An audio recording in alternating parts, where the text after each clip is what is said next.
cleaning up after all the construction? No, cleaning is done, but we had to pack up pretty much everything. So it's in containers.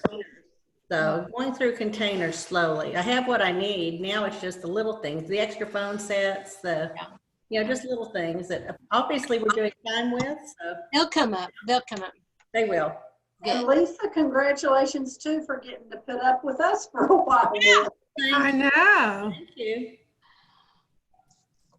It was a good race, and all your sales, your pitch sales about voting for you are really nice. Well, thank you. It's a good voter turnout. It was wonderful voter Oh, turnout. wasn't that great? Yeah, that's good. Record setting for a school board. Okay, I have 559.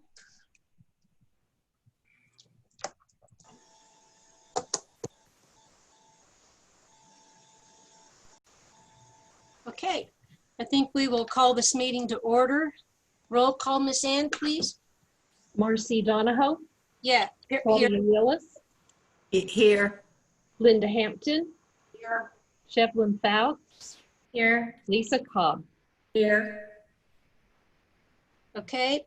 Item 3 and 4, where we stand for the flag salute, followed by a moment of silence. Okay. Stand, pledge. I pledge allegiance to the flag of the United States of America and to the republic for which it stands, one nation, under God, indivisible, with liberty and justice for all.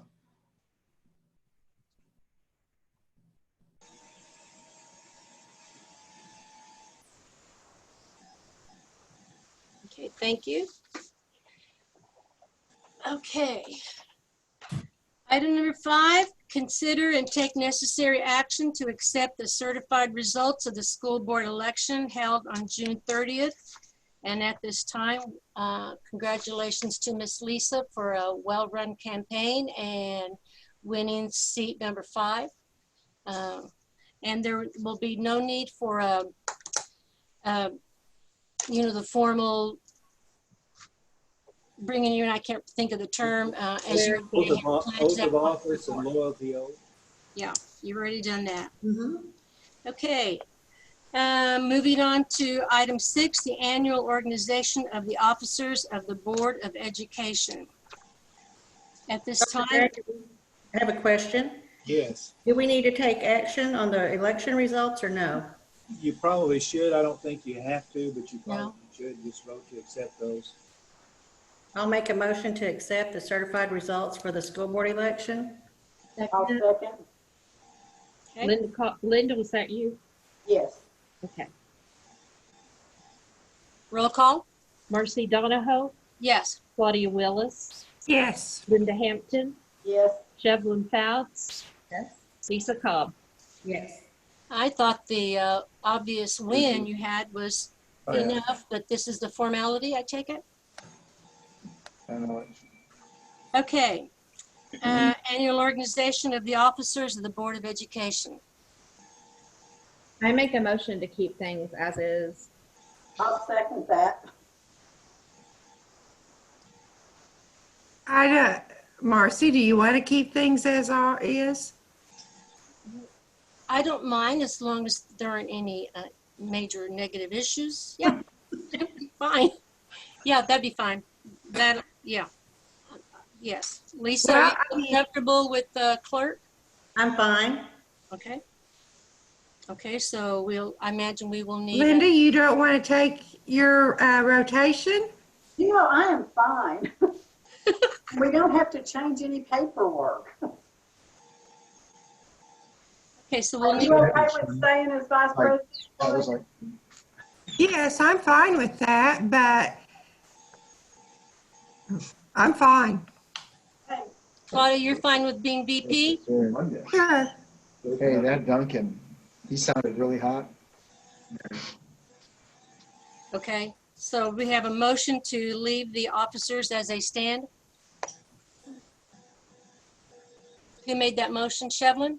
Yes. Okay, followed by Linda. Right. Any discussion? Roll call, please. Marcy Donahoe, Yes. Claudia Willis, Yes. Linda Hampton, Yes. Shevelin Fouts, Yes.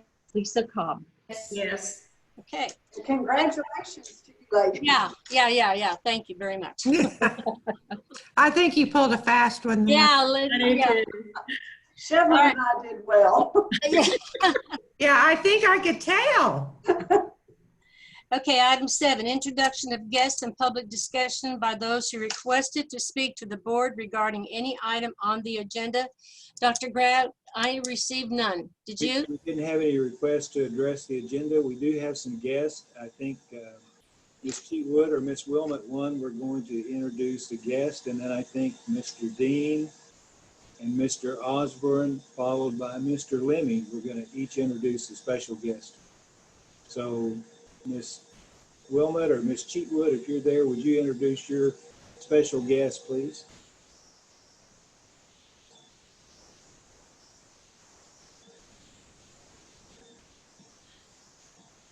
Can't hear. I think you're muted. Oh, can you hear me now? Yes. Okay, I was waiting on an introduction. My name's Aubrey Minter, and I have been speaking with Miss Cheatwood and Miss Wilmette about applying for the 3rd grade position over at Wilson. Aubrey just recently graduated from East Central University. She's a graduate of Butner High School, and she has 2 beautiful boys in our building. So we are really excited to have Aubrey this year.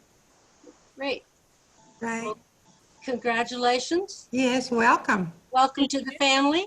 Oh, well. Thank you for this opportunity. Yeah, you'll do a great job. Great. Okay. Mr. Any Dean, other guests? I think Mr. Dean has a guest that he wants to introduce.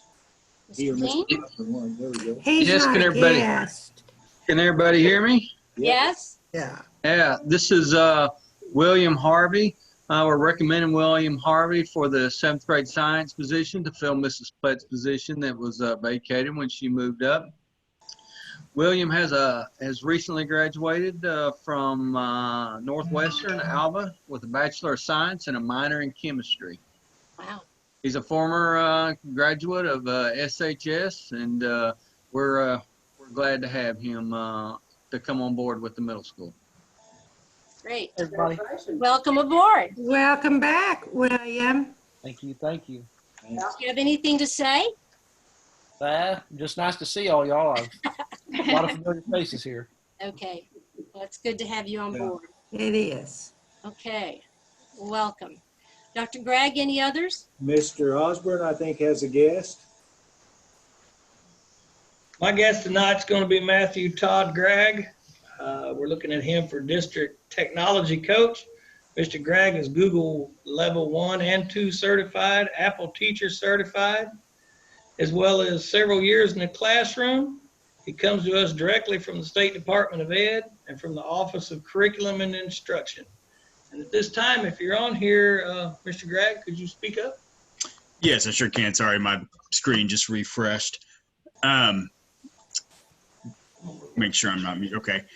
Hi, my name is Todd Gregg. I have enjoyed getting to know more of the interview group last week and learn more about this position and the desire for Seminole Public Schools.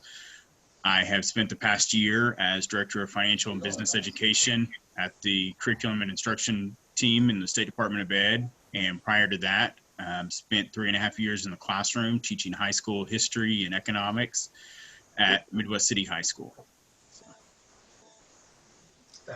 Nice to meet you. Nice to meet you. Welcome. And you want to tell who you're related to? For those who are Zooming? I am related to Dr. Gregg. There you go. You are, okay, you are his son. Yeah. Nice correct. to have you on board, Todd. Thank Nice to you. have you. Yes. We've been needing this Welcome. position for a long time, so welcome on board. Okay, Dr. Gregg, any other guests? One more, I think Mr. Lemmings was going to have a guest here if he's available. Okay. Yes, I have Matt Scholes with me. Matt, this is a new position. Matt's going to be kind of a utility hitter for us. We're going to try and make a bus driver out of him, and he's going to help us with some custodial work, and we have someone missing, and he's also going to help with maintenance, transportation, just a little bit of everything. So we're going to try and move him around and make him real versatile. Good. So this is Matt beside me here. Hello. Welcome. Hi, Nat. Hi, Matt. Welcome. Welcome, Matt. Glad you're on board. Okay, anyone else, Dr. Gregg? I think that's all the guests that I knew of, but we appreciate each other. Okay. All right, moving on to item 8, consent agenda. I would like to entertain a motion to accept those unless somebody wants to pull an item out. All items under number 8. Make a motion to approve. I'll second. Okay. Any discussion? Roll call, please. Marcy Donahoe, Yes. Claudia Willis, Yes. Linda Hampton, Yes. Shevlin Fouts, Lisa Cobb. Yes. Okay. Moving on to item 9. Administrative reports. Principal reports. My roof leak. Okay, I don't think we had any turned in, but I just give the principals the time to say anything if they have it.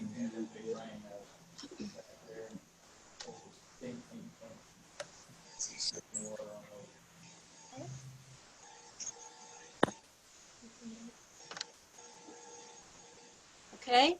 None, nothing to, okay. Do we want to move on to facilitate?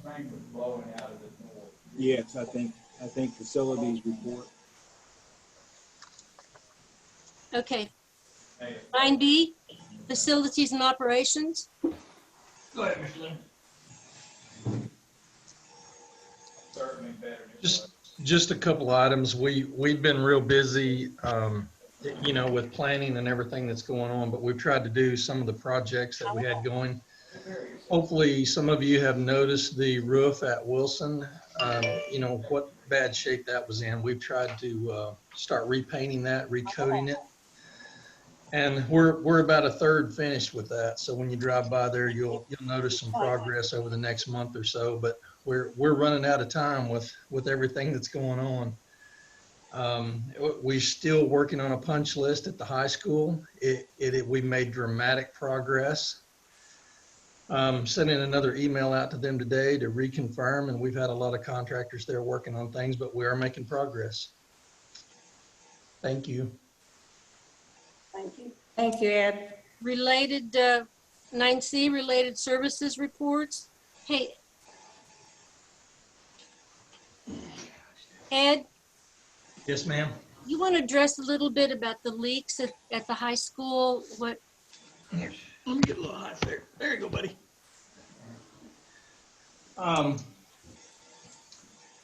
Well, it's actually a quite long story. I'll try and condense it down.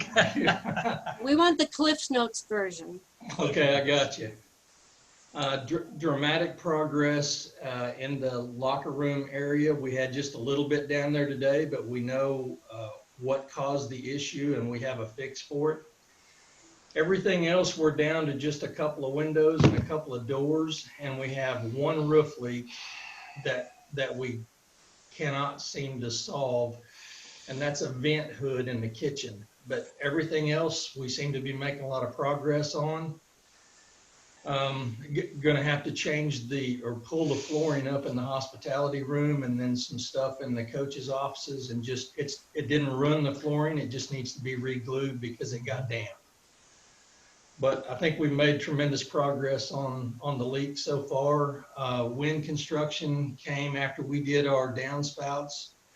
They came and dug out the entire east side of the gymnasium and put all new drainage in, and that seemed to fix it. But this last rain we got caused an issue that we hadn't anticipated, but we know what the fix is for it. So I think we've made a ton of progress.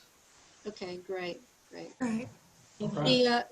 The having to remove the flooring from the hospitality room, does that have anything to do with groundwater?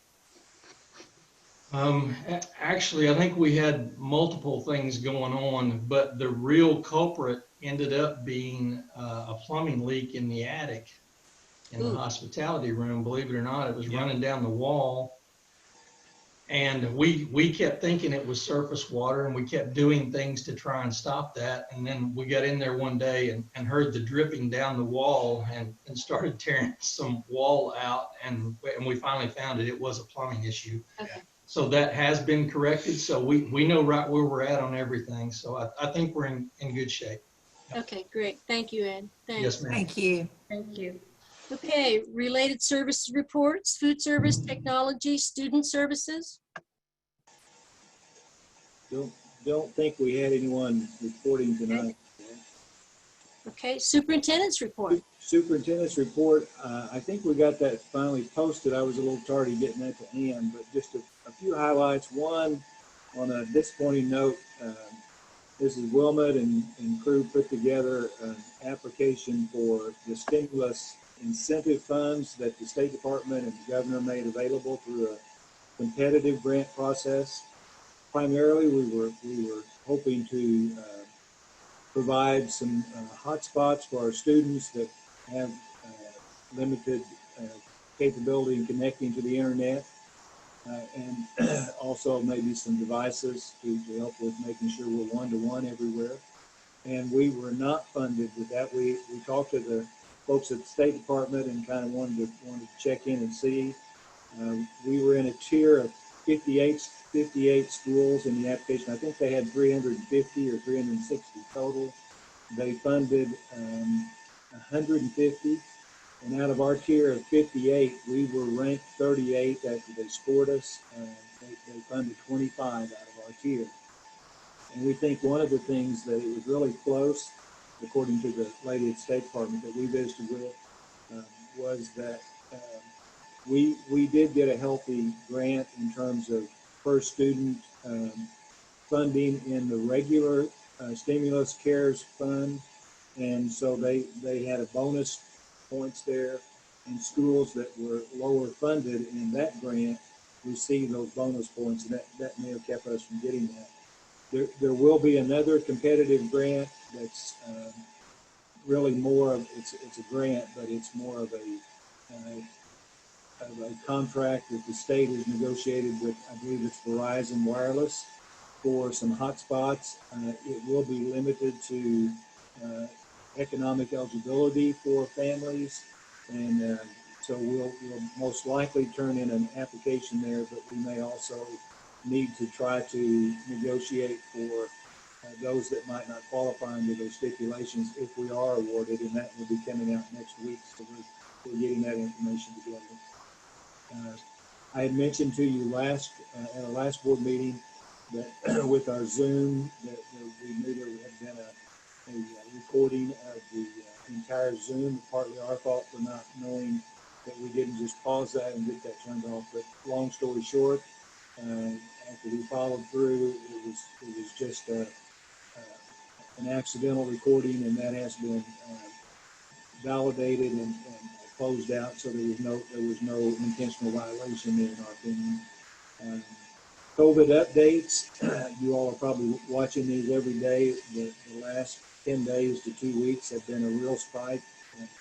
Seminole County and the state, I think statewide, we've gone as high as almost 900, just under 900 in a day of new positive cases.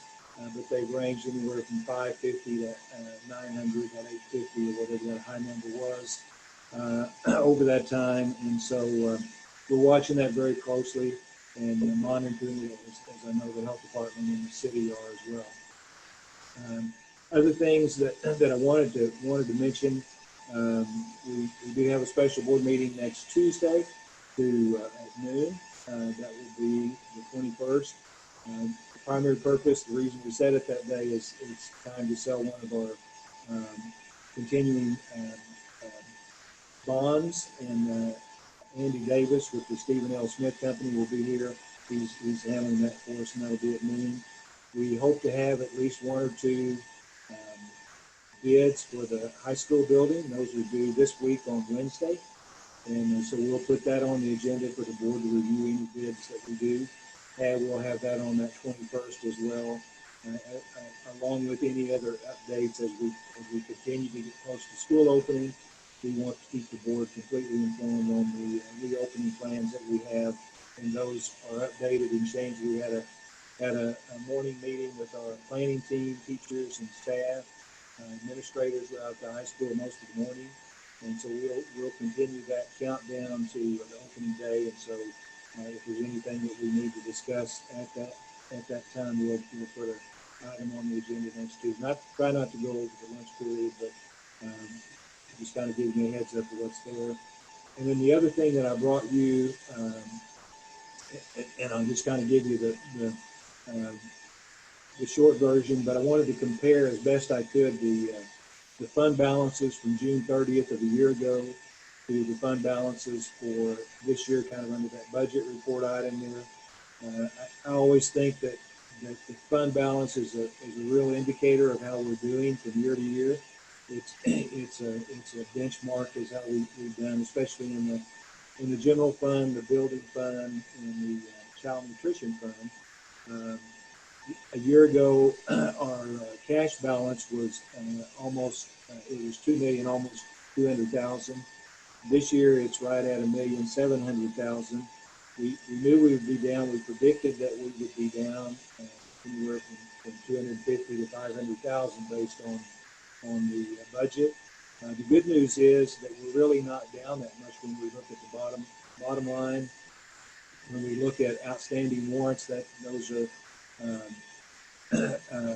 encumbrances that are checks that have been paid but not hit our bank yet, along with outstanding encumbrances, things that have been ordered or requested through an encumbrance and we've not been billed or not paid the bill yet. That we're really about within $100,000 is where we were a year ago, because we have not claimed all of our federal claims. And at this time last year, we had claimed nearly all of our federal claims. So we have approximately $329,000 still to be claimed from last year in federal claims, and I anticipate that we will actually claim about 250,000 or just under of that. So in the general fund, the good news is we didn't drop that fund balance as drastically as we thought we might. We paid attention during the year. The other caution news is we know the economy is going to have some time to recover, and we know that we've got to be very diligent in managing the budget over the next year or two for schools, not only Seminole, but all schools. Our building fund is very similar. We're down about 160,000 where we were last year. We relied on the building fund a little more this year, knowing that we could be going downward in our general fund, and we'll do the same thing we did next year, kind of the counterbalance to help offset that, so we don't have to get into a complete panic or a RIF mode a year from now or 2 years from now. The child nutrition fund is down about $120,000, which is actually a good thing. We've actually been above the carryover limit with the child nutrition department at the state the past 2 years, and had to write a letter to the State Department of Ed and explain that. And the main reason that we were over, my understanding is that the district was counting on that fund that we use for the extra things in moving into the new cafeteria at the high school. So we're actually down to about where we should be, and we think that's a good target, and we'll be good there as well. Went ahead and showed you sent to the board the activity fund balance. It is very similar to a year ago, $277,000 on hand a year ago, and this year we're $255,000. So just kind of a general budget, and we'll continue. Those are not exact numbers with the general fund, building fund, and child nutrition, because I did not have the current outstanding encumbrances So I assumed them to be very close to what they were a year ago. So that could even change just a little. I know that our finance department has been closing out a lot of existing encumbrances that we knew we weren't going to use. And so we might actually be even a little better than that. Which would be happy to answer any questions for the board that you have. I just have one question. On the meeting on the 21st, that's going to be in person, isn't it? If at all possible, that's our plan, because we have several things for the board to sign. And so if we can meet in person, we really need to. So we'll plan to meet in the boardroom. We've got room in there to spread out. So that's the plan as of right now. Thanks. Any questions for Dr. Gregg? Okay, if not, moving on to item 10, discussion and possible action to accept bids for child nutrition program for bread, milk, and pizza. We just got one bid on each of those bids. One bidder for bread, one bidder for milk. Bimbo Bakeries was the bread bidder. I believe these are all current vendors that are supplying these needs for us. I don't think we had any new ones. Highland Milk was the milk dairy bidder, and Mazio's was the bidder for our pizza delivered to the school. And we'd recommend approval on those three bids. So I make a motion to approve. I'll second. All right, any discussion? Roll call, Miss Ann? Marcy Donahoe, Yes. Claudia Willis, Yes. Linda Hampton, Yes. Shevelin Fouts, Yes. Lisa Cobb. Yes. Okay. Item 11, discussion and possible action to approve the surplus list from the middle school librarian. And we would recommend surplusing those items. I know no reflection on our current librarian. She did a great job, but as with anything, when we have a new person coming into an area, they're gonna kind of take stock and rearrange and clean out, and that's kind of what we're doing there. We recommend surplusing those items. I'll So make motion, motion to approve. second? I'm sorry, who was second? I'll second. Shevlin. Okay, Okay. any discussion? Roll call in? Marcy Donahoe, Yes. Claudia Willis, Yes. Linda Hampton, Yes. Shevelin Fouts, Lisa Cobb. Yes. Okay. Item 12, transfer of funds to gifted fund 81 as follows.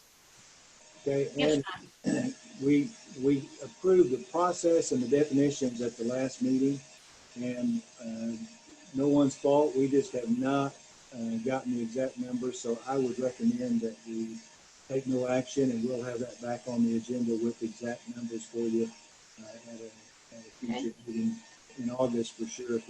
If we have it, we'll have it on there next Tuesday. We could do that pretty quickly if we have those numbers, but we may not have them. Okay, so we'll table item 12.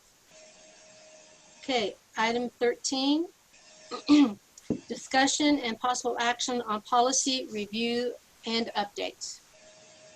Okay, and first of all, we have not gone through the Section E and Section F. We've spent time, the principals were diligently working on the handbooks. Matter of fact, we didn't get them all posted until even today.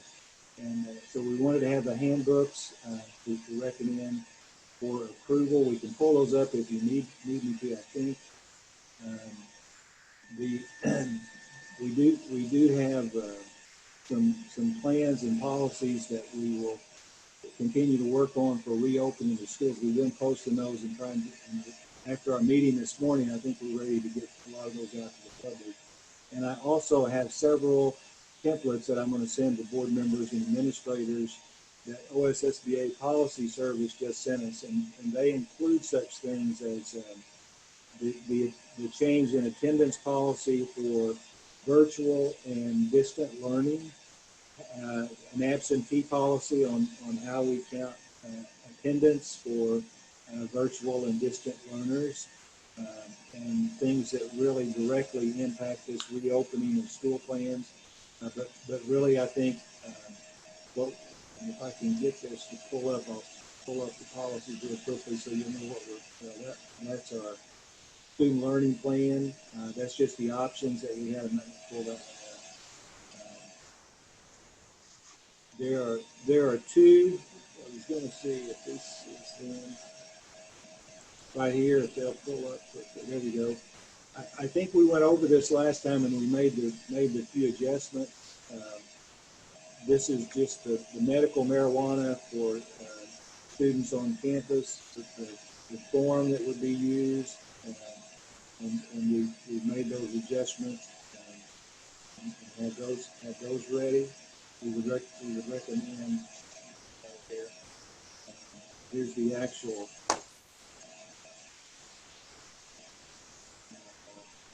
policy right here. And this was having a hard time in assemble opening earlier.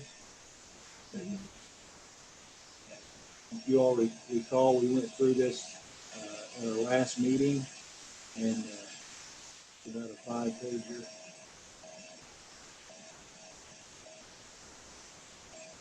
It gives the definition of the marijuana, the possession, the CBD, hemp, and all of those things that I'm not an expert in, but OSSBA and the other two legal school legal councils, our firm, Center for Law, and Rosenstein, Fisk, and Ringgold have said that schools probably need to have this based on the laws that passed last year, and so we would recommend those. If you have any questions, Mr. Osborne's still around, and he's the one that's been really working through this and talking to some other schools. And then the handbooks, did everyone get a copy of all three handbooks? We have a handbook for elementary that covers BLS, Wilson, and Northwood. And then we have a separate handbook for middle school and a separate handbook for high school. Do we need to go through any of those? I didn't see the one for the elementaries. Okay. Let's see if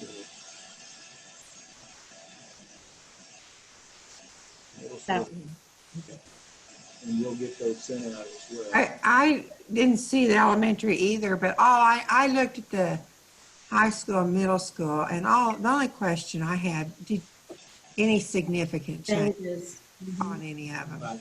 And I think that the best way, rather than going through them, would be were they pretty much aligned to our board policy? That's the only questions I need to know. Yes. In the elementary handbook, we highlighted any of the changes for you to look at. So on this attached. But there weren't any changes that you think we would need to know?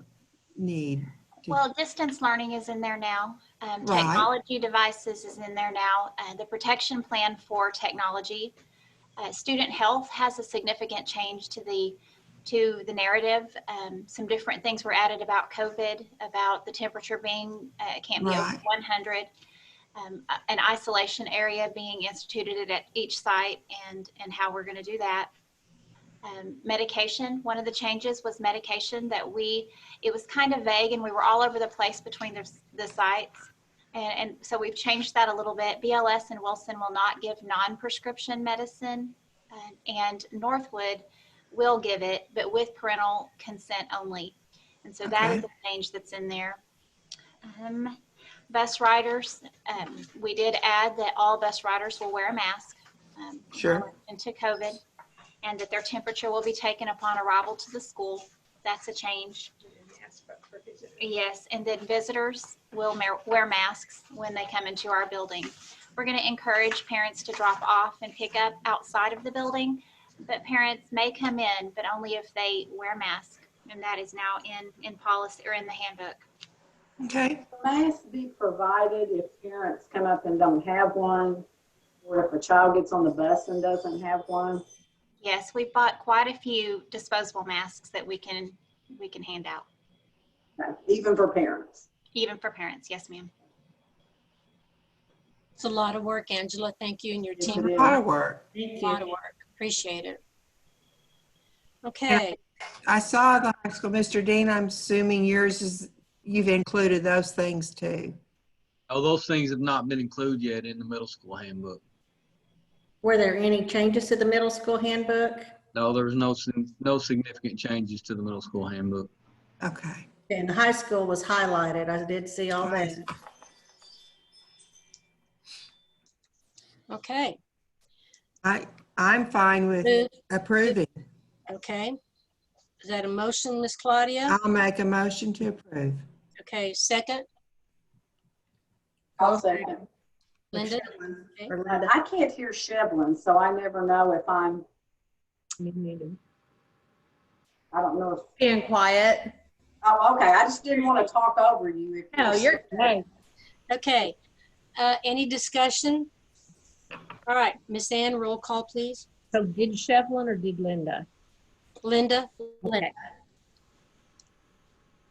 Marcy Donahoe, Yes. Claudia Willis, Yes. Linda Hampton, Yes. Shevlin Fouts, Yes. Lisa Cobb. Yes. Okay. Item 14. Marcy, President Marcy, did that include the two medical marijuana policies and item 13.5? I was going to mention that one, and you may need to vote on it separately if you didn't. It is separately. Okay. It is the letter of request to the State Department Accreditation Department for the blended framework and the days to hours, so that we will be covered if we're not in the brick or person-to-person in traditional classrooms. We're not going to change our calendar. We're going to keep the same days, but we could be out at one site for virtual or distance learning, more likely in case of an incident or a positive test, or we could be shut down district-wide because of the county.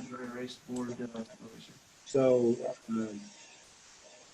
we need to approve that letter, and I didn't know if that motion covered that or not. We didn't talk about it earlier. I will leave that up to Claudia and to Linda. Oh, I need to go back and amend my motion to include motion to approve of all items in Agenda 13.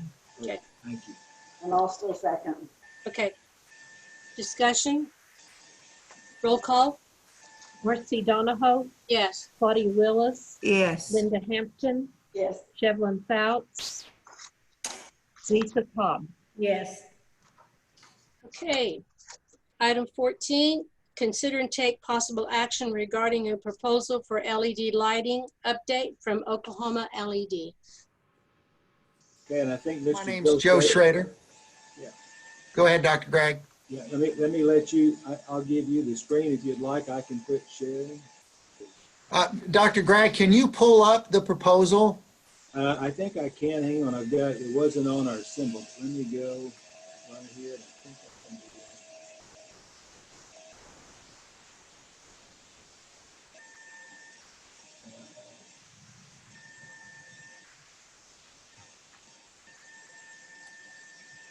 Give me just 1 second.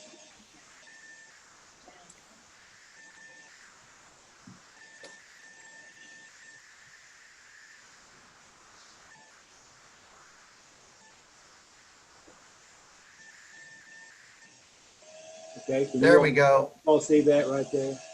Yes. Dr. Gregg, can you make that a full screen and just enlarge it so that it takes up the whole screen? Go to the plus and make it as big as you can.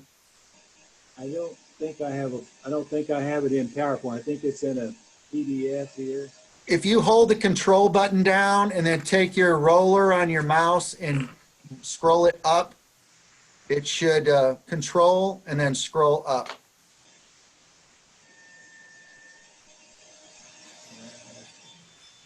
Oh, I don't think I'm doing what you said. Go to the middle in 75.5 and take that to 100%. The middle, there you go. Yeah, it's right there. Go to 125%. There we go. All right, if you'll go to page 2. Gotcha. And thank you very much, Dr. Gregg, for playing my Vanna White and helping me with the prop. I'm kind of new to Zoom. Ladies and gentlemen, thank you for giving me the opportunity to present our proposal to Seminole Public Schools. And I will be brief, but I want to give you a little bit about Oklahoma LED. We have references. We actually have performed over 200 Oklahoma School District complete district conversions. We are in the middle of Yukon, but we have some of our larger schools are Choctaw, Ponca City, Sand Springs, Sapulpa, McAllister.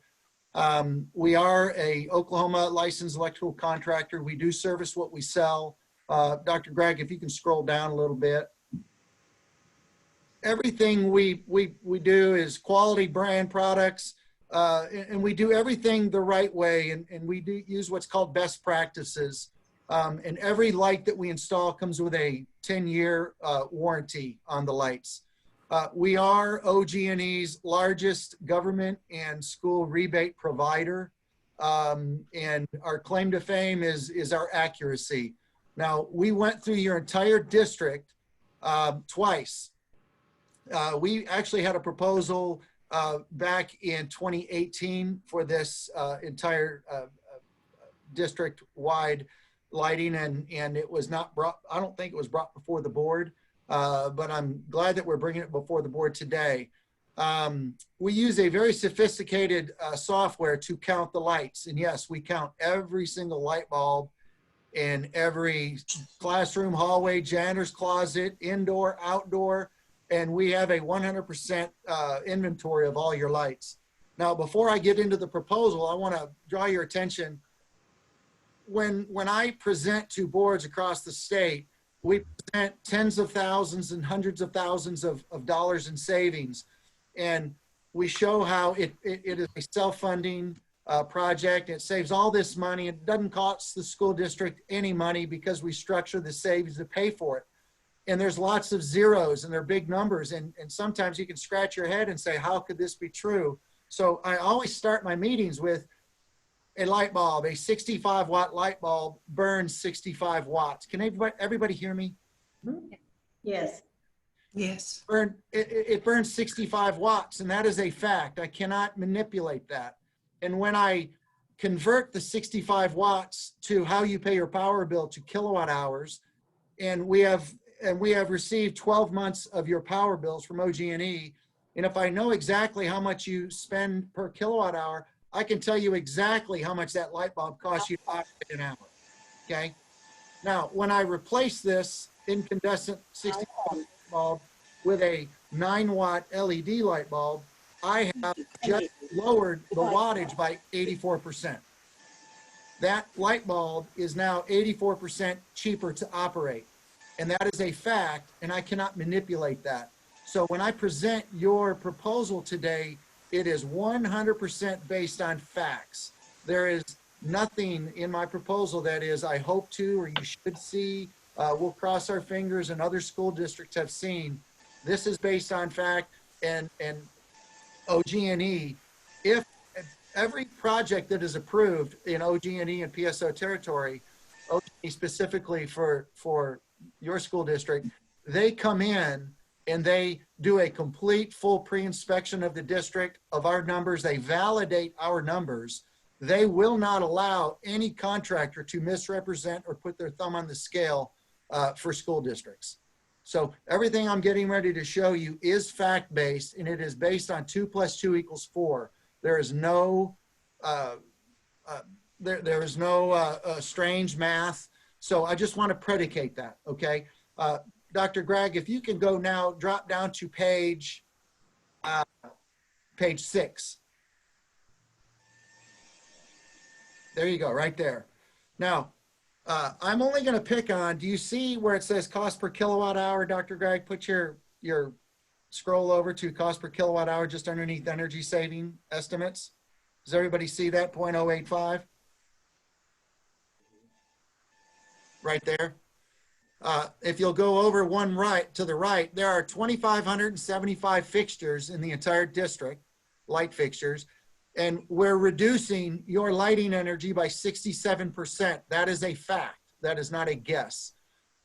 So if you'll drop down to where it says existing BLS kindergarten, does everybody see that? And then that first row, I'm just going to show you how in this page, there are about 10 to 12 pages of this. I just want to show you how our math works. Underneath BLS kindergarten, where it says F32T8-4, that is 4 fluorescent tubes in that fixture. And if you'll go over to fixtures, where it says 4, there are 4 of those fixtures in that area. If you'll go over one more column, each fixture burns 112 watts. So remember my example with the 2 light bulbs. So we're going from 112 watts, if you'll go over one more column, to 40 watts. That is a fact. Now, one more column, hours per year. This hours per year is a tricky sell. You're a school and you keep crazy hours. You're not what I call predictable hours of operation, Monday through Friday, 8 to 5. So what we did with Dr. Gregg is we went through an hours of operation survey, which the baseline is very simple. How many days of instruction, annual days of instruction are there? When does the first bell ring? When does the last bell ring? That is the baseline for the burn hours. What we did not include in those burn hours are teachers burning the midnight oil, the bake sales, the parent-teacher conferences, the basketball games, the volleyball games, the wrestling matches, the JV games, all the activities after hours. So by not including those, that 1,738 hours actually is a low estimate of your total burn hours. Does anybody have any questions about that? So those 4 fixtures are burning 779 watts a year, and we're taking it down to 278 watts. It's the exact same example of replacing a 65 watt light bulb with a 9 watt light bulb. So what we do with our software is, in our counts, is we just go through the entire district and we're replacing all your old lights with the LED lights. And that happens to be a 67% reduction. So Dr. Gregg, any questions about that, how we come up with our numbers? Okay. Dr. Gregg, if you can go to page 7, please. Your savings will be north of $25,000. And the reason that they're going to be north is because your burn hours are higher than what we have in our analysis. Your rebate paid from OG&E is $48,300 paid directly to the school. Now, when we proposed this 2 years ago, your rebate was $73,975. So by waiting 2 years, the rebate program had adjusts every year, and it went down by $25,675. So, but that money is there to be reserved for Seminole. So through our analysis, you are paying about $3,000, it says $2,982, $3,000 a month in lighting. That is a fact. And the actual amount is north of that number.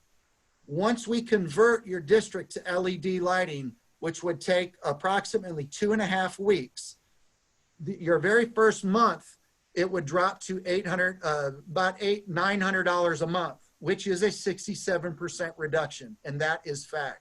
So your district will save $2,000 a month every single month once the LED conversion is complete. Are there any questions about that summary? Dr. Go to the very next page. Here is the proposal. The proposal, and again, this will take us approximately 2.5 weeks. We are contractors, Oklahoma contractors. We're the only lighting company in Oklahoma that does not subcontract the work. We do it ourselves. We've got our own electricians, our own lifts. So the total project is $184,068. If you subtract the rebate, which is free money from OG&E, the total project cost to do this entire project, and there's no hidden costs, there's no surprises, is $135,768. Now, there are two types of schools. There's schools that have money and there's schools that don't have money. Unfortunately, in Oklahoma, most of the schools we do business with don't have the funds to do this. And we have done this project for the most impoverished schools in Oklahoma that they said, Joe, if this costs us $1, we can't do it. So if you'll scroll up a little bit, Dr. Gregg, to the finance option. You are spending currently about $3,000 a month, and that is fact. It will drop by 67% to about $889 a month. If you lease purchase the entire net after the rebate, you will pick up a $1,906 lease purchase payment that you did not have yesterday or last month. But the neat thing about this program is during the finance period, this does not cost the school district one new dollar. There's not $1 that needs to be budgeted for this. The savings pays for the entire project. It is a self-funding project to the tune of almost $200 a month. So by financing this with no money down, no money up front, and the savings more than pays for the entire project, the school will actually encumber close to $2,500 at the end of each year. So once the lease purchase is paid for, the school enjoys the entire $2,000 a month in savings. Does anybody have any questions about the finance option? I have one question. On the rebate from OG&E, why did it go down such a large amount in a fairly short period of time? Because every year the rebate is different. They changed PSO and OG&E, the rebate they adjust it, and the trend for the rebates is going down. The rebates will not be there forever. There will be a day. Kansas, 2012 was the last year that the state of Kansas had any power company rebates. This is a calculation from OG&E. This is not our calculation. Are the rebate programs only for schools, or do they any nonprofits, or is it just? That's a good question. There's a school and government rebate program, which this falls under, and then there's a small business rebate program that not-for-profits would fall under. Okay. But if you're an OG&E and you're not for profit, or you're a school or government, there is a rebate program. Okay. It is based on kilowatt hours saved. Okay. So, and my question, really Ed can answer, is isn't this better easier lighting for you to manage the LEDs? It is easier for us to manage, and as our ballast have been going out, we've been converting these to LEDs. I think we actually had this conversation 2 years ago when we were meeting. Right. And a lot of this stuff we have already changed out, like the middle school gymnasium we changed, and I think that was after they came last time and we talked about it at a significant cost reduction. Because I just know when you deal with ballasts, there's always an issue. So, does this reflect what we've replaced already? Yes, ma'am. Now there's a caveat, because, and that's a very good question. The classrooms, let me explain what we're doing. And is Mr. Lemmings, is he on the call? Yeah. I am. Okay. There are two types of retrofits. There is a straight retrofit where you remove the ballast or do a ballast bypass, and you just replace the tubes, the fluorescent tubes with an LED tube. And you've done that kind of sporadically throughout the district, correct? Yes. Okay. What this proposal is replacing every fixture with a new flat panel. Does anybody not know what a flat panel is? I don't think I know what a flat panel is. A flat panel, when a lot of the school districts that are building new buildings, they're speccing flat panels. And so if you look up at the fixtures that have the 4 fluorescent lights in them, and you see that plastic lens, and you can see the 4 lights, a flat panel is the entire, it's a brand new fixture. We're removing all the old technology, all the old fixtures, and the flat panel is actually edge lit. So the entire rectangular fixture illuminates. You can't see any bulbs. It's a very futuristic, it's a very, very architectural design, aesthetic design. But the benefit of replacing every fixture with a flat panel is we are removing not only the ballast and not only the tired looking fixtures with the plastic lenses, but we are removing all of the tombstones, thousands of points of failure. So when you talk about a decision that affects the next 20 or 30 years, these lights come with a 10-year warranty. So Seminole Public Schools will not spend $1 on lighting district-wide. Any lights that fail will be replaced free of charge, number one. Number two, by removing the thousands of tombstones. And the tombstones, when you take that fluorescent tube and you roll it in and it goes into those 2 ends, they're called tombstones. Every fixture in the classrooms has 4 sets of tombstones. So there's 8 tombstones, which is 8 points of failure. So by this one time in history, the savings pays for a complete lighting upgrade. So all of the fixtures are replaced with new technology, with the new flat panels. All of your can lights, and the can lights are where you have the light bulb that screws in, and you can look up and you see the round cylinder and the light bulbs in there. We're doing away with all the light bulbs, and we're putting a retrofit kit in there. So when you go to a new home or a new building and you see that it's flush with the ceiling, instead of this, you'll have that in the ceiling. Again, it's a completely updated look.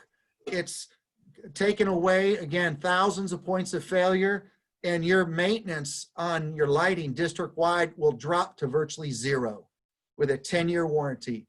The lights, all the lights that we're replacing with are commercial grade, and they are rated for 50,000 hours, which means to a school district, to Seminole, these lights will last about 20 years before they lose only 20% of their lumen output, which means in 20 years, when we're sitting here talking, and I probably won't have any hair by then, 20 years, your lighting will be working and the human eye will not be able to detect the lumen output. So there will not be a lighting issue, but in 20 years, 10 to 20 years, we'll be sitting talking about the next generation of LED that are, another 67% savings. So the savings on the new technology in 10 to 20 years, it will be a financial decision. It will not be a lighting decision. Well, and then just kind of to follow up on, for probably the administrators maybe, I know studies have been done on which lighting is best for students and which ones are, better for their eyes, better for the environment. How does the LED figure in that? That's a very good question. I'm going to pick on Doug Brown from Idabel, the superintendent at Idabel. Idabel has been done for about 3 years now, but about 6 months into his, after it was done, Doug called me and he said, Joe, I'm telling you, at 5 o'clock, I don't have the fatigue that I had. I don't have the headaches.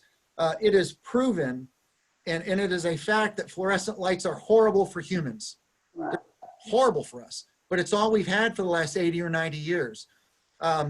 The fluorescent lights are mercury filled. They do pulsate. They flash. And if you are susceptible, if anyone is susceptible to seizures or ADHD or ADD, the fluorescent lights are horrible.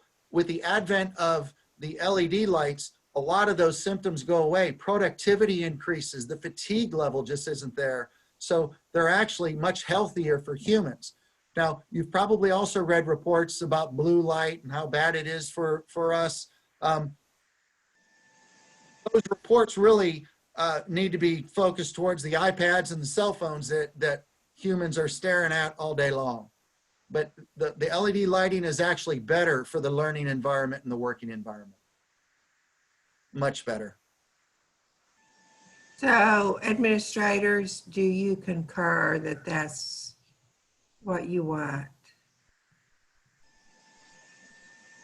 That lighting? I think that's a question. Ed's been on it for a while, and I think that's something that I would want him to tell us kind of when and how much and how high on that kind of a proposal. And we just, and no one's fault, we just got this on Friday afternoon and wanted Joe to come on, and appreciate him getting online and sharing, because he can share better than I can. But I think Mr. Lemmings needs to kind of give it his perusal and then make a recommendation, because I think we're meeting at least 2 more times in the next 3 weeks here, so I think we've got at least some time to just kind of reflect and think through that and get his opinion. Are you good with that, Mr. Lemmings, Mr. Ed? I agree with what Dr. Gregg is saying. We did get this Friday, and we haven't really had a chance to digest it, although Mr. Schrader does a great job of selling. I think we need to look at it. We have some ideas about some of the sites, about how we can cut down our electrical usage. I'd like to be able to go over those with Dr. Gregg, talk about those ideas, and there may be a couple of sites that we don't want to do this at that maybe are not going to be around very long. So I'd like some time to go over it and visit with Dr. Gregg. A wise decision, wise. Yes. So at this time, do we want to table this to another time? That would be my recommendation, but I do want to say thanks to Joe, because I know his staff came out last week and they kind of kicked it in high gear before we get students back on campus. And I appreciate that. I appreciate seeing the numbers, and I'm a analytic by social nature, and I'm like that. I want to kind of think it through and look at the big picture of kind of where we are and where we go next. I mean, the other thing I would say as we reflect here is that I believe you did put LED lighting in the new high school, and so as we think about that for the technology that we have at this particular time in history, you know, we're already seeing those savings, or we think we are at the high school. So, you know, we're on the right track, and so I think this is a good time to reflect on that and look at it and see where we go. But we do think on the LED and your crew that came down last week, Joe. Appreciate you getting on with us and sharing. Thank you very much. And I want to leave you with this. I want to leave you with this, that this truly will pay for itself. And I've got 200 superintendents, Dr. Gregg and Mr. Lemmings, that you can call, and they will all verify and vouch. And OG&E puts this under a very high level of scrutiny.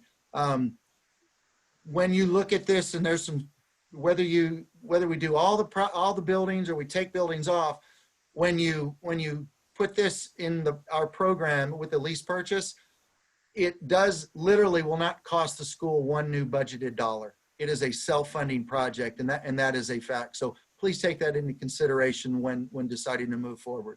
Okay, thank you, Joe. Thank you very much. Thank you. Bye-bye. Okay, so at this time, we will table item 14. All right, on to item 15. Discussion and possible action to approve the following specific assignments for 2020-2021. Angie Turner, Encumbrance Clerk. Kayla Miller, Treasurer. Angela Yacht, Activity Clerk, Deputy Encumbrance Clerk. Ann Biddy, Payroll Clerk, Co-Custodian, Activity Fund, Minutes Clerk, and Deputy Treasurer. Danielle Anson, Deputy Payroll Clerk, Deputy Minutes Clerk, district website clerk, all school sites receiving. Motion to approve. Okay, I'll second. okay. Any discussion? Just a comment that the district website clerk is a new position that Miss Danielle has worked herself into because she's gotten really good at it and she's making great headway. And I think that's an assignment that we're really desperately Good. need. I appreciate that. Great. Good. Really, Great. really helping. Okay, roll call, Miss Ann. Marcy Donahoe, Yes. Claudia Willis, Yes. Linda Hampton, Yes. Evelyn Fouts, Yes. Lisa Cobb. Yes. Okay, item 16, discussion and possible action to approve the following specific assignments for Bob Graham for FY21, purchasing agent, authorized representative for all federal programs, custodian for the general fund, building fund, child nutrition fund, bond fund, seeking fund, activity fund, endowment fund, gifts fund, all state programs and all other school programs and activities not listed, district representative for special ed programs, and district representative for donated foods for the breakfast and lunch programs. Well, that's a Ooh. lot. That's a lot. Ooh. Wow. I say motion to approve. Second. Who's second? Evelyn. Devlin, okay. Any discussion? All right, roll call, Miss Ann. Claudia Willis, Yes. Marcy Donahoe, Yes. Linda Hampton, Yes. Evelyn Fouts, Yes. Lisa Cobb. Yes. Okay. Okay, item 17, possible executive session. I don't think there's any need for us to go into executive session, correct? Correct. Okay. So we'll just move on to item 18. Discussion and possible action to approve the following certified, non-certified personnel as listed below. Elementary teacher at Wilson, temporary contract. Science teacher, middle school, a temporary contract. PK through 12, instructional technology coach. And 4, custodian, maintenance, transportation. And I would recommend Aubrey Mentor as the elementary teacher at Wilson. William Doc Harvey, he tells me Doc's in there, as middle school science. The instructional technology coach, Todd Gregg, and custodian maintenance utility employee, Matt Schultz. I make a motion to approve. I'll second. I'm sorry, who seconded? Lisa. Okay. Who made the motion? Claudia made the motion. Claudia, okay, all right. Any discussion? Roll call, please, Ann. Marcy Donahoe, Yes. Claudia Willis, Yes. Linda Hampton, Yes. Evelyn Fouts, Yes. Lisa Cobb. Yes. Okay, item 19, discussion and possible action to accept the following resignations: Ricky Amos, School Resource Officer, and Joseph Blanchard, Title VII. Joseph is actually Title VI. They changed the title of Indian Ed a couple of years ago. Okay. It's just habit that we call it Title VII because it used to be announced Title VI. Okay. Our motion to approve? Okay. I'll Linda? second. Yes. Claudia? Okay. Linda and Claudia? Yes. Okay, thank you. Any discussion? Roll call, Miss Ann. Marcy Donahoe, Yes. Claudia Willis, Yes. Linda Hampton, Yes. Evelyn Fouts, Yes. Lisa Cobb. Yes. Okay, item 20, motion to adjourn. So moved. Okay, Lisa, second. I'll second in All right. record time. I know, hey, 7:07. Okay, any discussion? Roll call. Marcy Donahoe. Yes. Claudia Willis, Yes. Linda Hampton, Yes. Evelyn Fouts, Yes. Lisa Cobb. Yes. All right, great meeting. See everybody Tuesday. See you next week. Great All right. meeting. Bye. Bye-bye. Hey. And I will tell the board, if we don't get kicked off here soon, we did receive another resignation from a teacher in elementary this afternoon late. And we will go ahead and post that and start Okay, Except an internal application. I saw that. I'm sad. Okay, Just so you know, we didn't have any new business, so we couldn't accept it by the board, but we'll go ahead and move on it. So, okay. Okay, thank you. Thank you. you. all. Good Bye-bye. night, everybody. Good All right. night. Have a good evening. You too.